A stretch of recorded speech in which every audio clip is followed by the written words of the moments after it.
Good afternoon, everybody. My name is Joseph Benizzi. I'm Chair for Florida Rights of Nature Network. Thank you for being here today. We're very happy to have you at our second call to prayer and meditation event. The last one went so well, we decided we would have another, and we're going to have another too. So I would like to call on Gary Robbins to get us going. Gary is, aside from being an absolutely essential part of our Right to Clean Water campaign, he is an associate, a worship associate at the UU Church, UU congregation of Fort Myers, and Gary will be offering us a centering exercise. Mr. Robbins, you're on mute. Centering works better when we hear you. Okay, thank you very much, Joe. And welcome to the Right to Clean Water call to prayer and meditation. And thank you for joining us this afternoon. In order for us to be very present as well as respectful of others, please be sure your devices are muted and avoid texting during the time together if at all possible. In order to be as comfortable as possible, you may want to sit rather erect in your chair with your feet on the floor, your shoulders relaxed down and back, breathing at your normal rate, and your eyes closed if you are so comfortable, and open to be touched and inspired by our upcoming shared experiences. At least as we normally experience our lives in our Western tradition, we are forever in the present moment throughout our entire lives.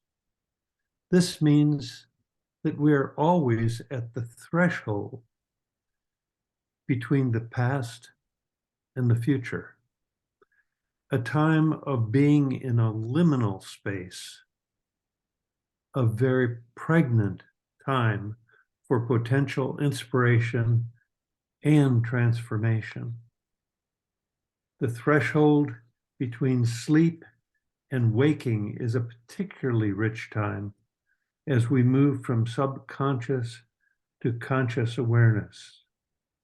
It is also possible that we can allow ourselves to move into a similar space in meditation and prayer, perhaps even right now. Take a few moments to examine what brought you to this very moment.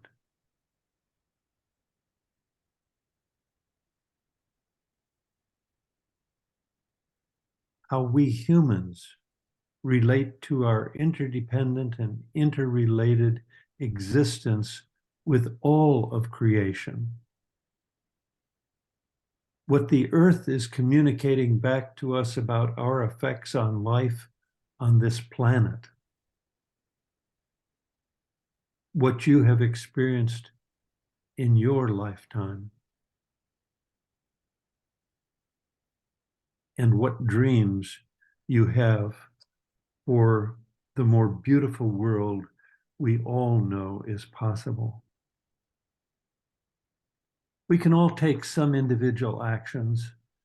When put together, they can make a difference. But we know that a whole new relationship with our Mother Earth, our common home, is necessary to meet our current and future challenges. That is why we are all here today.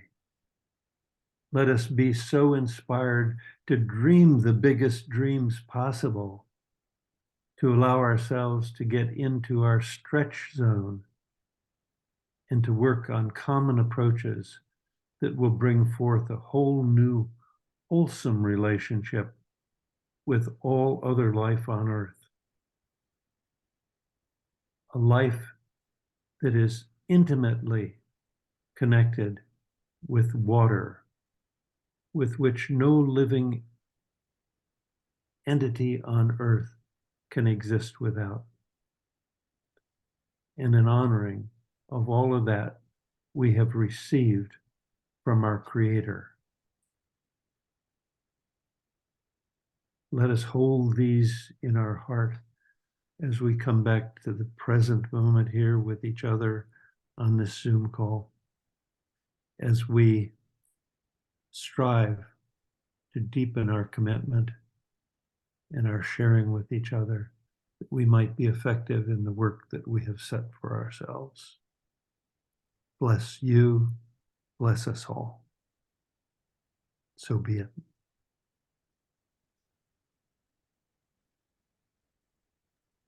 Thank you, Gary. That was great. So we have a few people who are going to be sharing some things with us, but this is not a super structured event we're having here. Please feel free to make comments in between the speakers that we have. Jump in, share your own thoughts and feelings and such. So next, I'd like to introduce Elise Brady. Elise is another one of our tremendous Right to Clean Water ambassadors. She is a Laudato Si animator. Elise? Hi. Thanks, Gary. That was really helpful. I appreciate that. Yeah. Lovely. So yeah, my name is Elise. I live in St. Augustine, and I am a Laudato Si animator affiliated with the Cathedral Basilica of St. Augustine. And I wanted to share two things with our group this afternoon. One of them is a pilgrim prayer, and the other is a poem and a painting that I did. And I selected these because on July 25th, just on Tuesday, we celebrated the feast of St. James the Apostle. And the cathedral has just entered into an alliance with the cathedrals on the Spanish Camino. And the representatives from Spain gifted a wooden statue of St. James to the cathedral. That's a replica of the one that is in the portico of Santiago de Compostela. So this feast of St. James that just occurred included an official opening, if you will, to what is now going to be a transatlantic pilgrimage gateway from St. Augustine to the Camino in Spain. And I'll just share with you, for a long time, it's been my desire to do this 500-mile walk, and it has not yet happened, but based on what you said, Gary, to dream the biggest dreams we can, I continue to dream that, and at some point the good Lord will take me there if that is his wish. That's after our Right to Clean Water campaign is over, Elise. That's right. So do you want to share the first slide, Joe? So Sure. I'd like to start with this pilgrim prayer, and I selected this because right now it's World Youth Day in Lisbon, and young people from around the world are gathering there along with Pope Francis. And so I think this is fitting, and also fitting because of the feast of St. James. And by the way, the feast of St. James remains are believed to be buried there at under the church at the Santiago de Compostela. So just for your information. So do you have the little picture of St. James? There we go. So this is a pilgrim prayer that was put forth for the World Youth Day in 2016, but it's certainly appropriate for us. So if we may begin, in the name of the Father, Son, Holy Spirit. O God, merciful Father, we entrust to you today the destiny of the world and of every man and woman. Guide and protect us as we walk the complex paths of the world today, and give us the grace to reap abundant fruits from our advocacy experience. Heavenly Father, grant that we may bear witness to your mercy. Teach us how to convey the faith to those in doubt, hope to those who are discouraged, love to those who feel indifferent, forgiveness to those who have done wrong, and joy to those who are unhappy. Allow the spark of merciful love that you have enkindled within us become a fire that we can transform hearts and renew the face of the earth. Amen. And now I'd like to share with you a poem that I wrote and a painting that I did in the aftermath of Hurricane Ian. And I had a personal experience after Hurricane Matthew in 2016 here in 2016, when our home was flooded and then subsequently demolished. And so it was a bit of a life-altering experience and partly how I became involved in this work. But after Hurricane Ian struck in 2022, it just sort of brought a lot of that back. And the images that I was seeing from South Florida were just so heart-wrenching. And so I'm a walker. Every day I take a walk, and typically on the beach. And so this piece was sort of came in a bit of a flurry to me, and the painting followed shortly thereafter. So it's called Depths of Blue. Can you share that one, Joe? Yep, it wasn't. Here we go. Okay, that's your full screen right now, correct? I can Everybody- see it. Okay. So Depths of Blue. Tonight I walk in the blue, where the sea is the sky on the sand, a reflecting pool from heaven's hand. Toes untied, I slosh through the autumn eddies with foam and flocks in flight across receding ribbons of the stormy surge. Tonight I confront the blue, living waters, both friend and foe, whose clouded cathedral domes rain pitter-patter data on a weathered world. Noah, are we to launch an armada of arcs? Cry heavy hearts sinking from view. Grace shall swell from the depths of blue, churning into gratitude, as time's eternal ebb and flow burnish these bones anew. Tonight, I inherit the blue, teeming and rightfully being, my palette now for prayerful painting. The salt and spray seep deep into cells, lifting eyes to the sacred seam, the vast horizon of dreams, when the eventide whispers, here is home, here is hope. Grace will spring from the depths of blue, turning into gratitude. In tomorrow's ebb and flow comes the morning dew. Thank you. Thank you, Elise. That was beautiful. Beautiful, Elise. Yes. I love the painting too, both together. Absolutely great.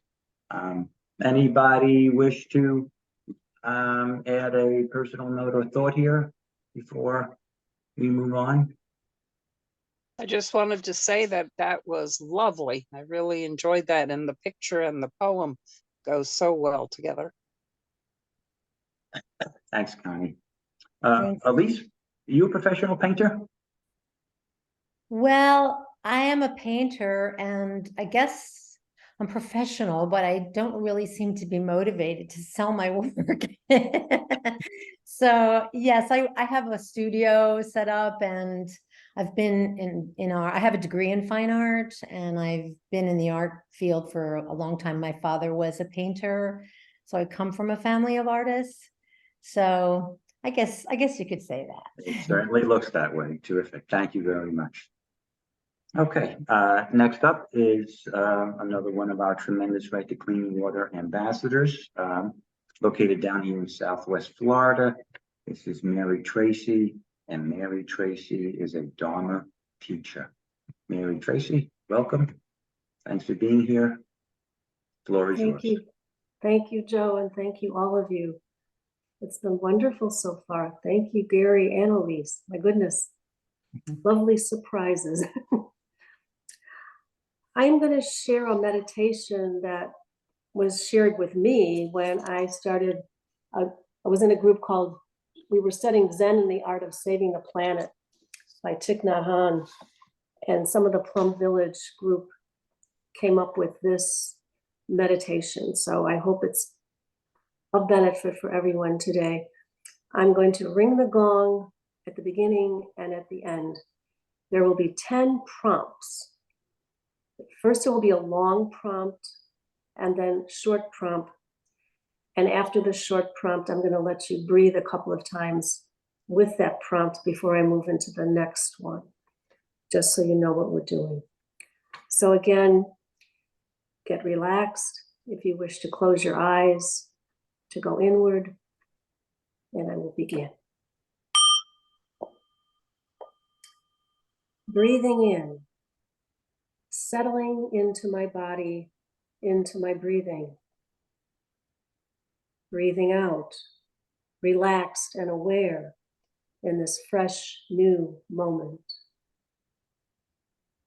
In, body breathing. Out, relaxed, aware.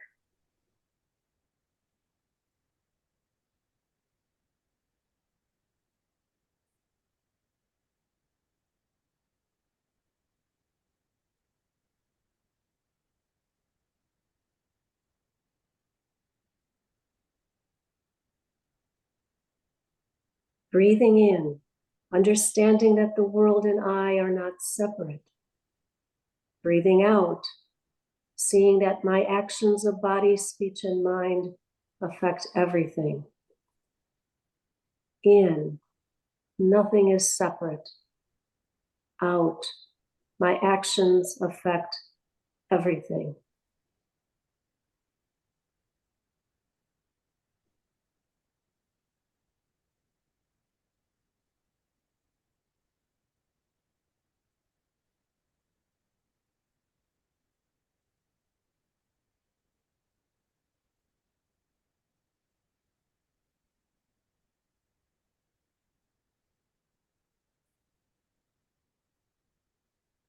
Breathing in, I am on a path of healing for myself and for the world. Breathing out, I embrace my suffering with mindfulness and loving kindness. In, on the path of healing. Out, embracing suffering with mindfulness and loving kindness.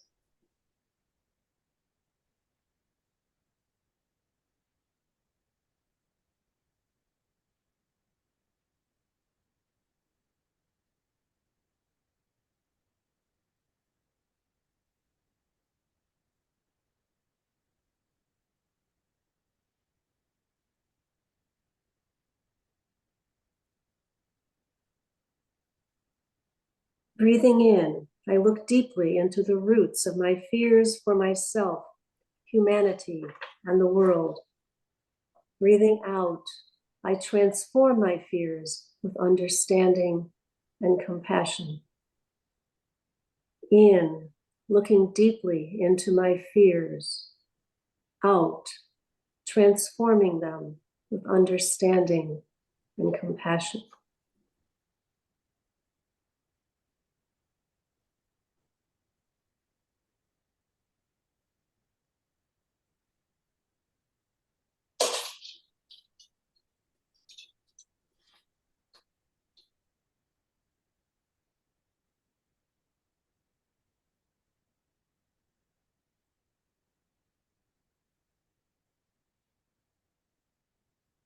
Breathing in, I accept that reality is as it is, not as I may want it to be.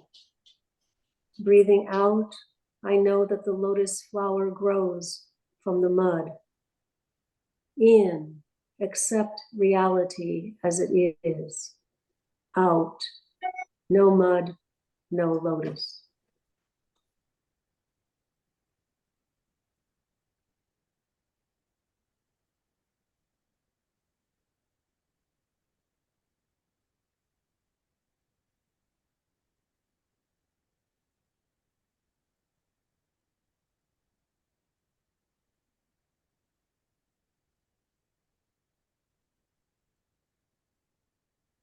Breathing in, I see that the earth is a bodhisattva with the power to heal herself and to heal us.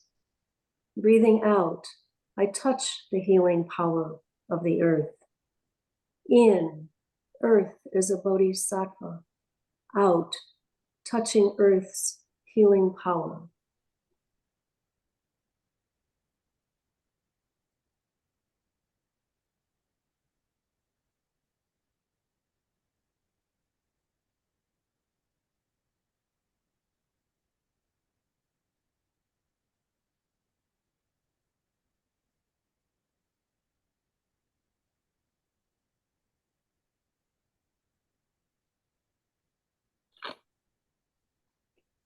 Breathing in, I am supported by the earth, by my practice, and by my community. Breathing out, I also can be a bodhisattva, acting skillfully to support the earth and other beings.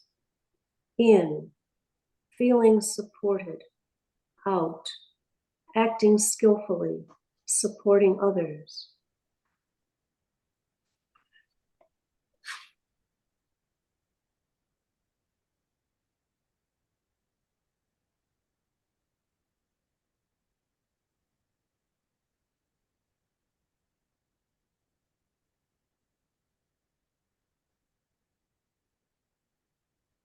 Breathing in, I can be mindfully present in each moment, relaxed and joyful.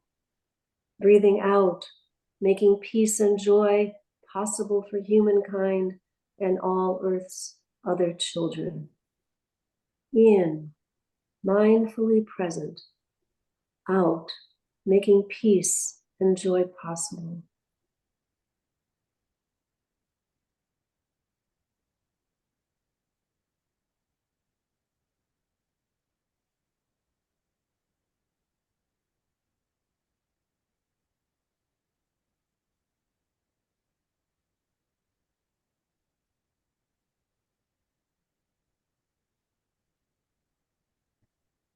Now breathing in, just enjoying my breathing. Breathing out, just breathing out, letting go of all my concerns. In, enjoy breathing in. Out, letting it all go.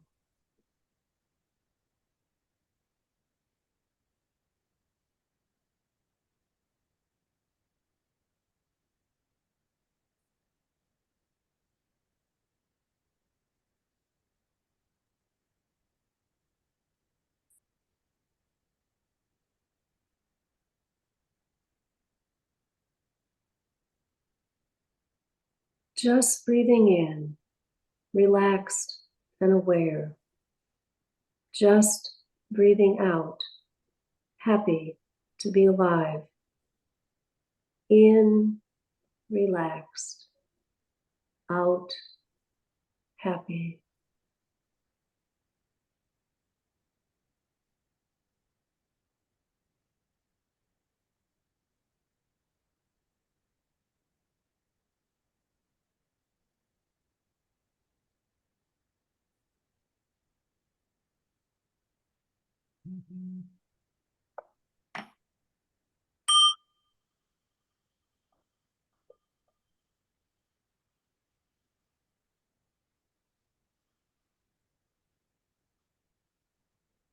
Thank you.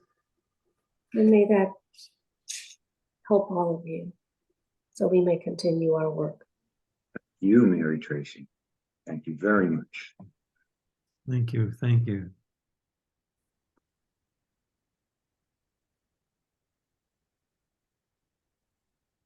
Okay. Next, I'd like to introduce Lou Merritt.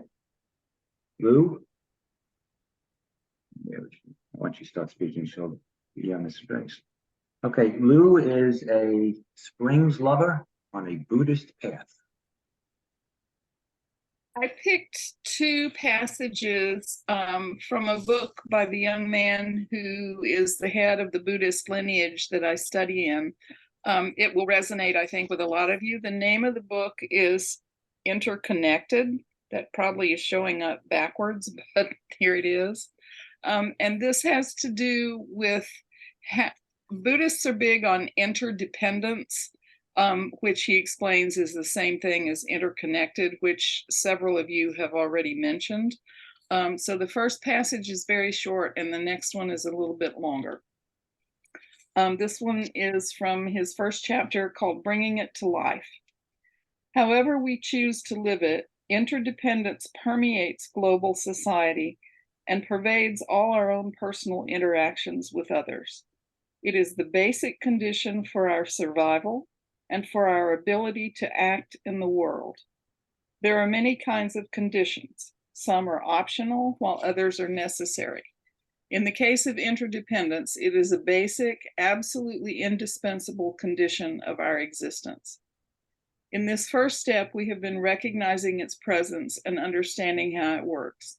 However, the real power of interdependence is not so much as a theory, but as a value that guides our life. This deep awareness of our interconnectedness can change our lives and change the world. It can reorient our lives individually and collectively. It is a project of living in accordance with reality. It moves us from understanding to feeling, and in the end becomes a springboard to action. I thought about our activity for water as I was reading this. And the next section is about aspirations, which at least I thought about you when I picked this out of several I had bookmarked because of your aspiration to do the pilgrimage. Aspirations, of course, are what we wish for, either for ourselves or for others.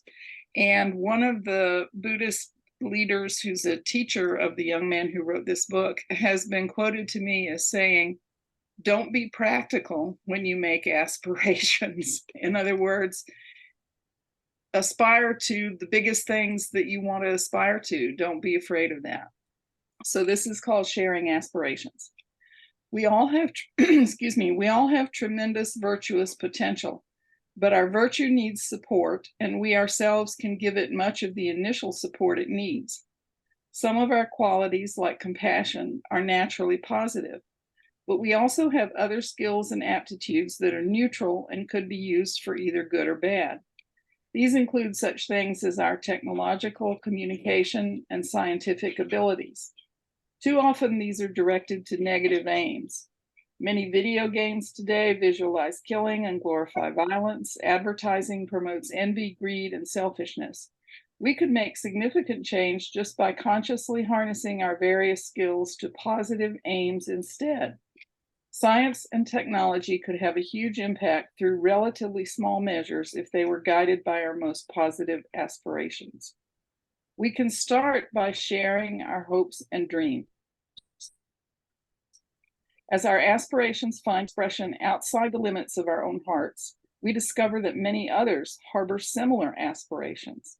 Anchoring ourselves in shared aspirations, we need not put off acting until we can create a massive movement for change.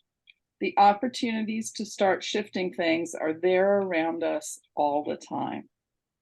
The fact that you are reading this book reflects a deep concern for the world and a willingness to explore other options for the direction it is moving. Many people are wishing for a better future for the world, for world peace, and for an end to the destruction of our natural environment. A huge number of individuals harbor truly beautiful and wholesome aspirations for the world. But I think maybe their aspirations feel lonely because they have not united with others' aspirations. At a certain point, a noble aspiration alone in our heart can slowly come to lose its virtuous power if it does not receive the support it needs. If we feel that we are just one individual isolated in our tiny corner of the planet, we may feel helpless in the face of the challenges it would take to realize such vast aspirations. But people are waiting all around the world to connect, to join others with similar thoughts and dreams. When we come together and interact to exchange views and dreams, we will find that many others share our aspirations. One of my aims here is to emphasize just how widely held the aspirations for a better world are. As we connect with those all around us who share our aspirations, We find that we have many more friends who can join us in accompanying our shared virtues. The awareness that we are not alone naturally encourages us and becomes a supportive condition for the ultimate fulfillment of our aspirations. We can provide the noble aspirations and virtuous intentions, but they need supporting conditions to become reality. The sharing of aspirations is one such condition. Therefore, along with knowing how to nourish our own noble intentions and aspirations, it is important to know how to support others' aspirations. Aspirations flourish when they are shared. As they flourish, our shared aspirations can mutually support and reinforce one another. We will naturally move ahead to the next phase in developing aspirations, which is the shift to action. When shared aspirations yield collective action, real change is sure to occur. Thank you. Thank you, Lou. Thank you, Lou. Don't be practical when making aspirations. Love that line. Great wisdom in that. And I think that is a perfect lead in to a video that I would like to share. This was one done by our wonderful Mel Martin. Let me go to screen share, share sound.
Beautiful.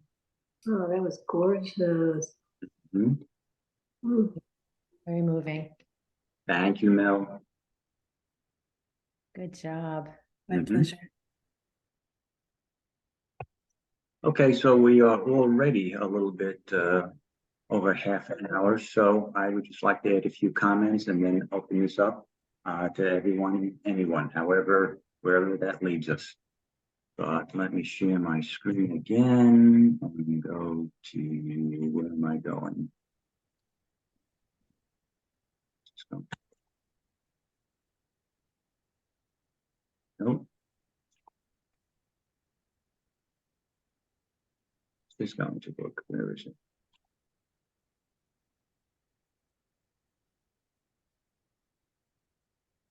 Let's see.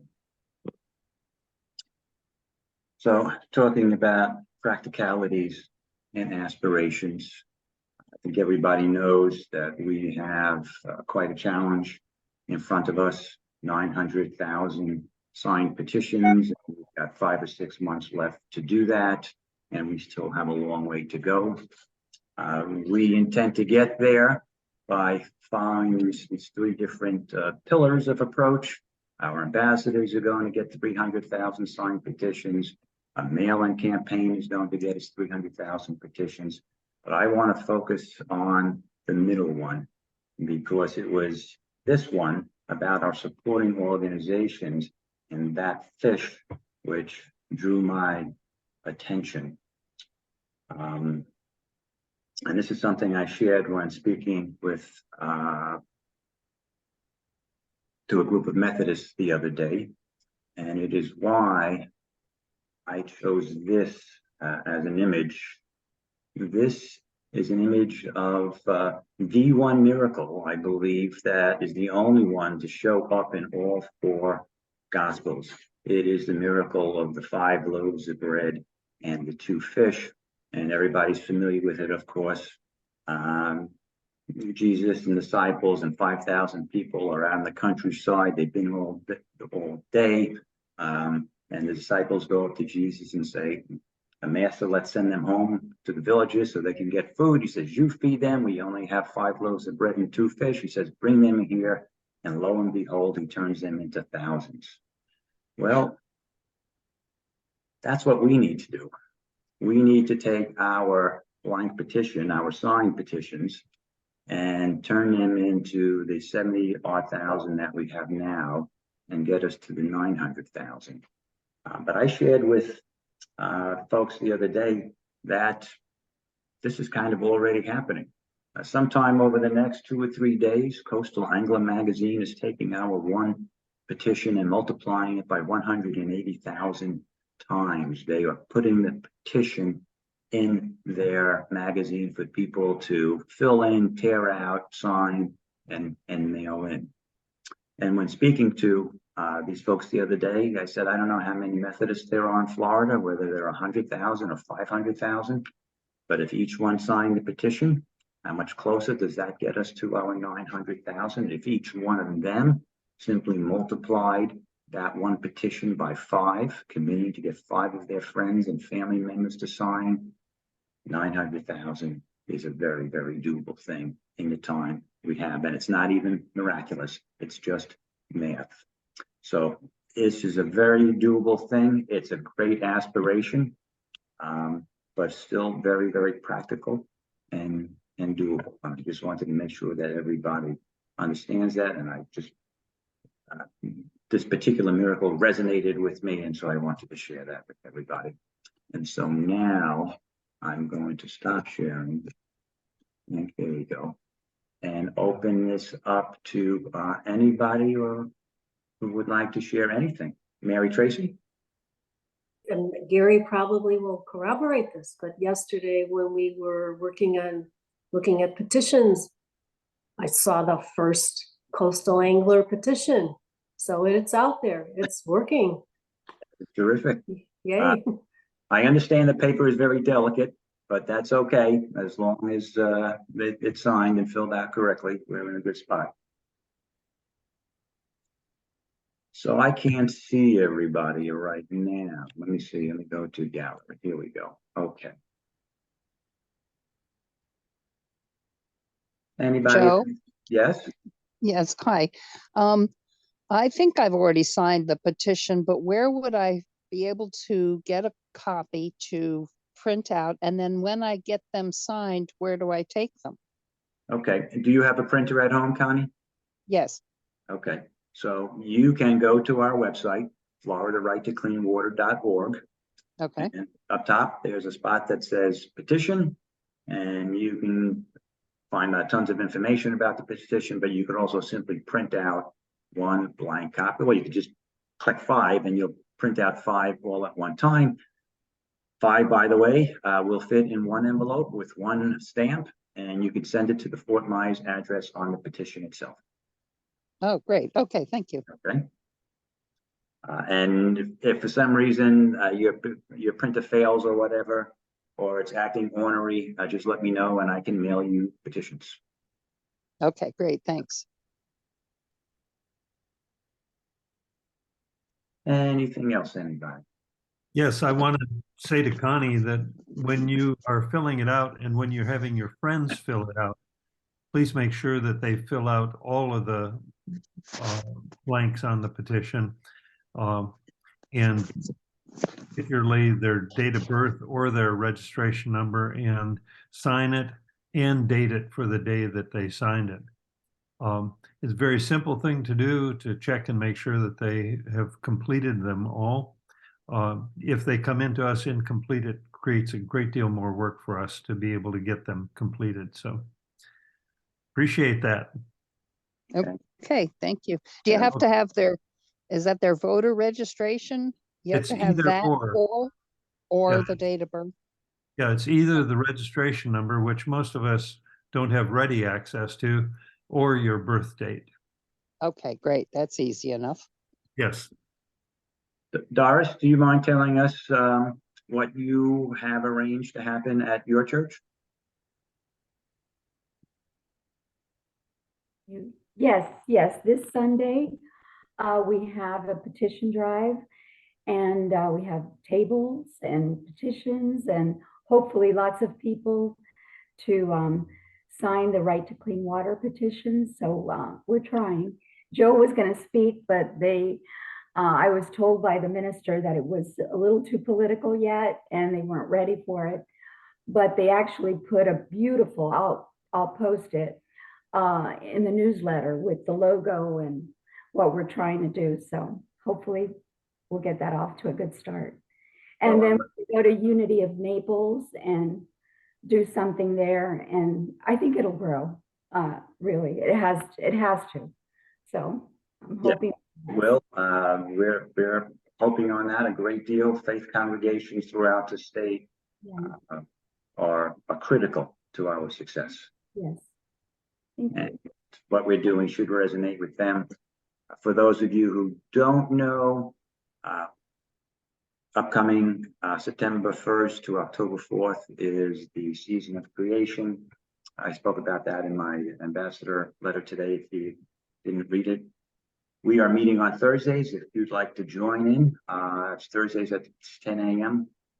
Please do. No matter what your spiritual persuasion is, humanist, whatever, come and join us. It's a wide net. Go ahead, Lou. Jess, I don't want to put you on the spot, but I was fascinated by what you emailed me about water listening circles, and I wondered if you wanted to talk about that a little bit. If you don't, of course, that's okay, but I think it's very interesting. Oh, thank you. Yeah, I'm so happy to be here with you all, and just thank you for your good work. Yeah, I do like wilderness guiding, so taking people out on the land when they fast, and the importance of water, right? If you don't have food and to drink water while you're listening to the land. And out of that community, there's different earth listening groups that have formed, and we started listening to seeds, and some people could hear stones. And one thing that has come up for me is the listening to the water, like seeking counsel, right? To really, that there's wisdom there in the water. And I have a friend of mine who's also a wilderness guide who's going to be coming from out west mid-August, and we're going to do just a circle and a council where each person can go and listen to the water and then bring back what that experience was to the community to share the story of it. There's something about that mystical piece, but then to bring it into the 3D also, to really be with that body of water. And it's something that I just absolutely love, because I feel like I've done it my whole life, and to know there's other people that, oh yeah, they can hear it too. It's really special. So I'd be happy to send that invitation out. I'm kind of feeling like Blue Springs might be the place in Central Florida to just start with it. Terrific, Jess. Thank you very much. Thanks, Jess. I think that's lovely, Jess. I like that idea. And Lou, I really latched on to your readings. It brought to mind this saying of being a voice in the wilderness, John the Baptist out there crying out. And so often, I know I feel like that. I'm sure we all feel like that we're sort of screaming at the top of our lungs, but nobody hears us. But having this group and this connection of like-minded people who are on the same path and are seeking the same outcome does really give you a sense of empowerment and belonging and purpose. And inspiration.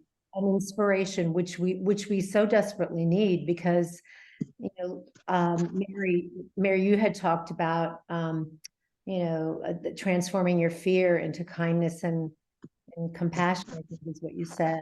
And, I know for me personally, I do sometimes have a sense of fear, what is the future? And especially now looking at what's going on with climate change, but knowing that there is this communal group of pilgrims, if you will, that are walking the same path towards that goal makes the journey that much more joyful and hopeful. So I thank you all for giving me that. And I think it's so important that we just continue to support one another and be positive.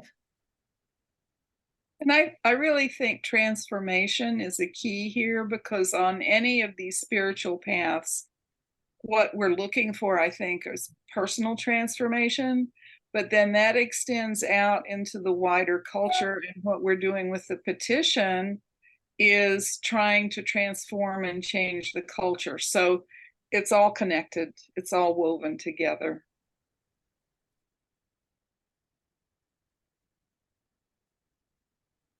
Okay, Gary. Yeah, Jess, thanks very much for the listening to water issue. I'm reminded that several years ago, I went to Costa Rica with my men's group from Delaware that I have been with for 20 years, even though I live down here for 9 now. I stay in touch with Zoom.